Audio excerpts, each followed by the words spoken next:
예, 방금 소개받은 오종훈 평가이사입니다. 제가 오늘 강의를 준비하면서 아마 이 자리가 예비 고3 학부모님들 많이 오신 것 같고요.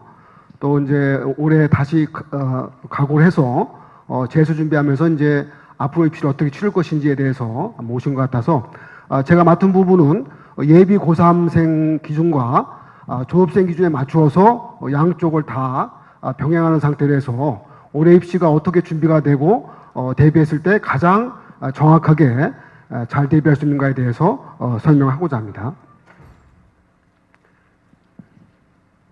예, 다음 보겠습니다. 제가 처음 설명해 드린 내용은요.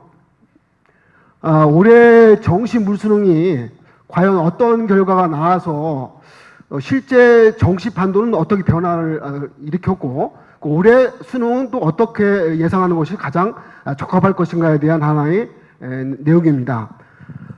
지난번에는 연대의학과에서 만점자가 3명이 탈락됐다고 해서 상당히 큰 이슈가 되었는데요. 실제 인문계뿐만 아니라 자연계를 모두 저희가 현재 기준이죠. 정시가 오늘까지 합격자 발표받아 끝나고 내일서부터 언제까지죠? 2월 3일까지가 정시 최초 합격자 등록 기간입니다. 그죠? 오늘까지 발표된 것을 저희가 종합해서 실제 올해 정시는 어떻게 최초 합격성이 나온가에 대해서 말씀드리고자 합니다. 자, 보세요. 인문계 경우에서는요, 연대 교양 점수가 보통 저희가 표준 점수로 환산되고 또 대학별 환산 점수가 있으니까 그걸 가지고서 그대로 비교하게 되면 좀 이해하는데 어려움이 많을 것 같아서 저희가 대략적으로 원점수 400점 만점인 기준에서 설명해 드리고자 하는데요. 이번에 인문계가 국어 비용이 좀 어려웠잖아요. 그죠? 그런 걸 감안했을 때 연대교양의 최초 합격자 커트라인이 400점 만점에 8점 마이너스 된 학생이 최초 합격자 커트라인이었습니다. 기본적으로. 그게 평균 점수도 아니고 만점자가 392점 정도에서 연대교양 최초 합격자 커트라인이 걸렸다는 말씀이죠. 자, 거기에 비췄을 때 제가 서울대교양은 그보다 좀 3점 아래인 525점 정도로 또 점수가 좀 내려갔습니다. 근데 실제 이 상황을 보게 되면 보통 다들 서울대교양이 기본적으로 연대교양보다 우위에 있기 때문에 왜 점수가 저렇게 낮을 것인가에 대해서 혹시나 오해할 수도 있는데요. 전 두 가지를 말씀드릴 수 있습니다. 기본적으로 올해는 서울대교양이 약간의 하향 지원에 따른 약간의 펑크성이 있습니다. 그래서 오히려 소비자 아동학부가 서울대 교양보다 표준 점수가 1점 더 높게 커트라인이 형성됐습니다. 서울대 사과계열이 약 527점 정도의 커트라인이 형성됐고요. 그걸 감안하더라도 어쨌든 서울대 교양이 525점 정도의 커트라인을 거뒀는데 저희가 관심을 갖고 있는 성대교양, 건대 철학과까지 봤을 때 자, 건대 철학과 한다면 보통은 우리가 서울시내대학을 이렇게 쭉 열고 했을 때요. 서울 지역 중위권 대학 하면 대표적으로 건국대학을 뽑습니다. 그죠? 건국대에도 인문계 상위권 학과는 교양을 뽑을 것이고 보통 약간 낮은 학과 선호해서 철학과다 또는 사학과를 뽑을 텐데요. 그 건대 철학과 점수를 보면은 372점이니까 실제 연경과 점수 차이가 20점에 불과합니다. 20점에. 상당히 물수능이 되다 보니까 점수 자체가 전반적으로 다 향상이 된 거죠. 그러니까 건대라는 특정 대학을 저희가 열고 하는 것이 좀 그러긴 하지만요. 실제 서울 지역 최상위권 대학과 서울 지역 중위권 대학 점수 차가 20점에 불과하다는 겁니다. 그러니까 건대 교양 점수도 아니죠. 건대 철학 점수죠. 이게 올해는 건대 철학과가 약간의 하향 지원 때문에 점수가 오르긴 했습니다. 기본적으로. 추가까지 나오게 되면 점수가 좀 내려가긴 할 텐데요. 어쨌든 최초 합격자 커트라인을 봤을 때 연경과 건대 철학 점수가 20점 차이에 불과하다는 것은 엄청난 이 물수능에 따른 그 점수차가 그렇게 좁아졌다는 것을 또 의미할 수가 있습니다. 이 사회에 대학이 얼마나 많습니까? 소위 말하는 서성한도 있는 것이고요. 중경예시도 있고 대학이 많습니다. 그죠? 연대고대를 기본적으로 들어가고요.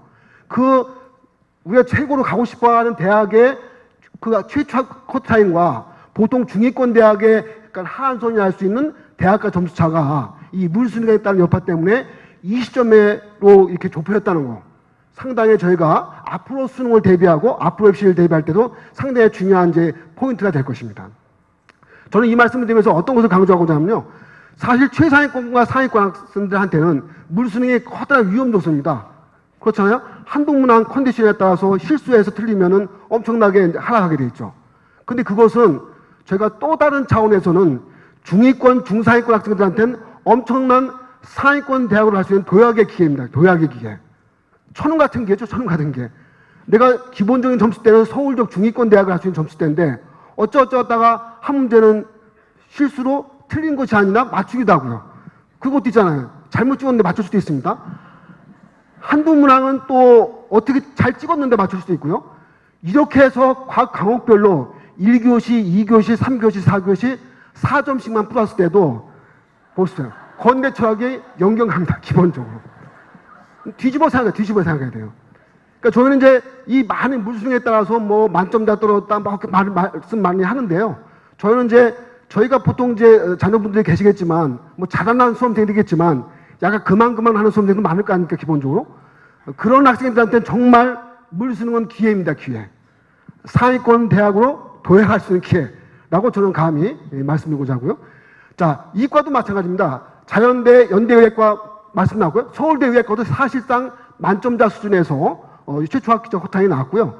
여기에 비해서 서울대 기계공학과 원점수 385점, 경희대 기계공학과 수원에 있죠. 368점. 이 점수 차가 20점 정도도 차이가 안 납니다. 원점수 기준에서는 약 17점 정도 차이 나죠. 그러니까 뭐 거의 서영고락에서 최상위권대 점수하고 뭐 기계공학과 어차피 취업이 잘 되니까 경희대로 보면 점수가 높은 학과에 이제 속합니다. 기본적으로.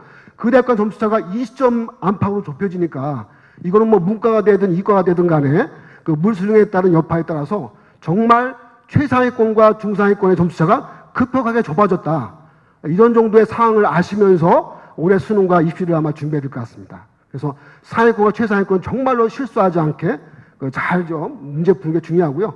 중위권은 진짜 이게 내 기회다.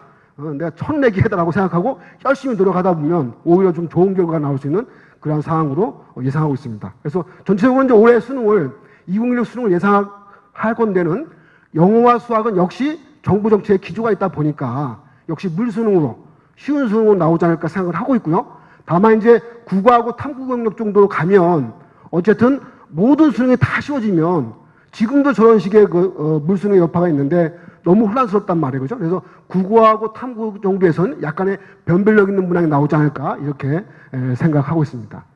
자, 그리고 이제 참고 삼아서 최초 합격선 기준이고요. 서울대는 한국사를 필수하기 때문에 또 과학탐구는 완투를 서로 다른 과목으로 해야 됩니다. 그런 의미에서 연대 점수와 비교했을 때 의외로 점수가 더 낮을 수도 있습니다. 왜냐하면 연대 경우에는 한국사가 필수가 아니잖아요. 그죠? 또 제2외국어 대체가 됩니다. 그러니까 낮은 점수를 높은 점수로 극복할 수 있기 때문에 이와 같은 차이가 실제 나타날 수 있고요. 자연계도 마찬가지입니다. 그죠? 투 과목에서 상위 등급 받기가 쉽지 않습니다. 그런 의미에서 오히려 연대의학과가 서울대학과보다 점수가 높을 수도 있습니다. 그거는 뭐 실력으로 높다는 것이 아니라 탐구 선택 과목과의 차이 때문에 나올 수도 있는 이런 현상으로 아마 이해하시면 아마 도움이 될 것 같습니다.